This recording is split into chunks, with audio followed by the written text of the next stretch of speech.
Hey folks, JD here, and today I'm going to be running down my top 10 Xbox 360 games.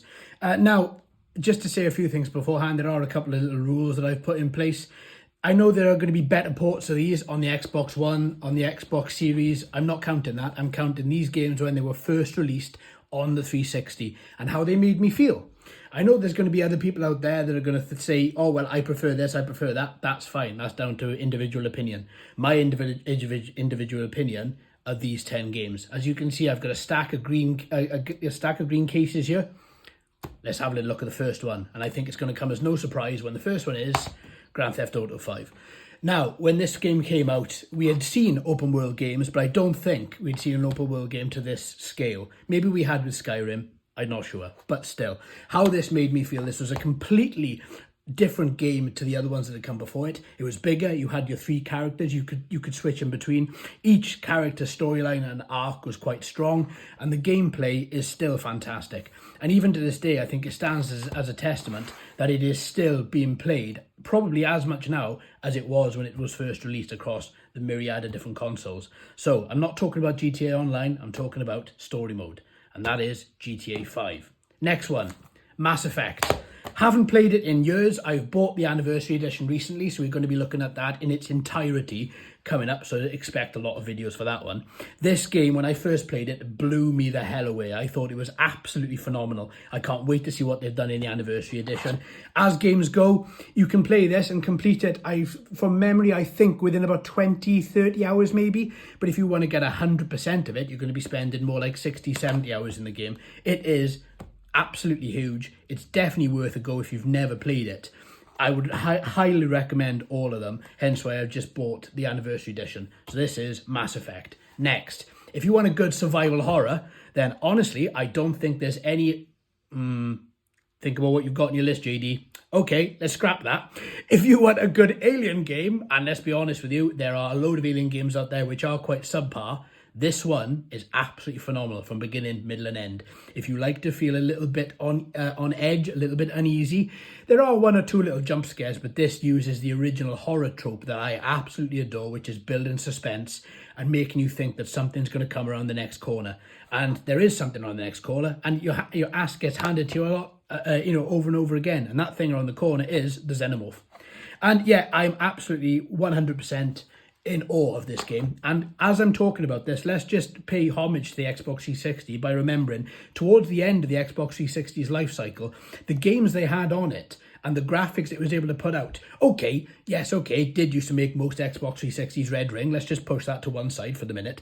But it had some absolutely incredible releases which are still being re-released now onto the next generation consoles. So that's number 3, which is Alien Isolation. This is why I paused, because Dead Space. Absolutely phenomenal. I don't think there's anybody out there that loves the horror genre and dislikes this game. This game is absolutely, from beginning, middle, and end, it is nightmare fuel, but in the best possible way. Dead Space, third-person shooter. EA were well, and it's not often you're gonna hear me saying this, but EA were light years ahead of themselves in playing this, because I played this the other day just to refresh myself with it. And the graphics engine they used in it is still, I think, to this day, extremely impressive. So there we go. That's number 4. That is Dead Space. Gears of War. This was a main release, I believe, with the Xbox 360 back in 2005. And when I first played this, look at this. This is boasting 60 hertz. When I first played this, I was blown away with the action. I was blown away with the stealth aspects of it, the camera angles, the cinematography, everything about it was just absolutely incredible. I played it the other day as well, just to refresh myself, and I ended up completing it in a day. So I can't even let go of it. It's absolutely phenomenal. That is why it is in my top 10, and it's number 5. And then we have the game which has been ported to absolutely every single games console, and will be for as long as I live, and I'm 40. We're talking The Elder Scrolls 5, Skyrim. And this game, I think it comes as no surprise, is absolutely spectacular in every way. From the fact that, a lot like GTA 5, it gave you a map, and you could explore the whole area of Skyrim and beyond, and the DLC is just added on to that. if you want a game which you're never going to complete inside of 5,000 hours, you have got Skyrim. Absolutely phenomenal game. And to this day, I'm one of those idiots that have bought it on every single console that I own. Yes, that's right. I have, and I will continue to do so because I build new characters, I mod the hell out of it, and I absolutely adore it. And if you are interested, a lot of these games are already on this channel. You'll find the links in this description should you want to check them out. So that is number 6. 1, 2, 3, 4, 5, 6. That is number 6. That is Skyrim. Fallout 3. Absolutely incredible. I was a fan of Fallout 1 and 2. I was really looking forward to Van Buren. And then they brought out this, and I thought to myself, oh, great, I don't know how the hell I'm going to feel about this. And you know what? It's, again, like Skyrim, it's a game I cannot put down. From beginning, middle, and end, it is absolutely phenomenal. I'm so glad it's in my collection. And like Skyrim, I have bought it on multiple consoles, and will continue to do so, because I just can't get enough of it. Now, here's a little curveball. Family Guy, back to the multiverse. I am usually not much of a fan of bringing cartoons into games. I did enjoy, as a nostalgia value, and to see what they did actually achieve, I do enjoy South Park on the N64. South Park Kart, on the other hand, wah, wah. But when I played Family Guy, I did expect there to be a joyless cash grab, to be honest, and I was absolutely amazed with just how incredibly tight this game is.